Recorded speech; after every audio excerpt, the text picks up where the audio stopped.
स्वस्त मिळाला म्हणून एवढा आणला की आठवडाभर खाल्ला तरी संपणार नाही आहे. मिस्टरांना बाजारात मटार स्वस्त मिळाला त्याच्यामुळे 1 किलो मटार घेऊन आले.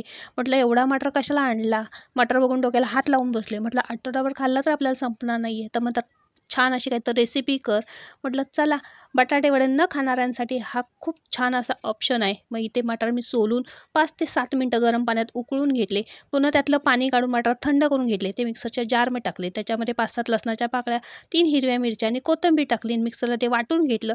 पुन्हा ते एका प्लेटमध्ये काढलं. वरून किसून त्याच्यामध्ये पनीर घातलं, चवीनुसार मीठ घातलं, 1 चमचा जिरा पावडर घातली, 1 चमचा गरम मसाला घातला, कोथिंबीर घातली. छान सगळं एकजीव करून घेतलं आणि त्याचे छोटे-छोटे असे गोळे तयार करून घेतले.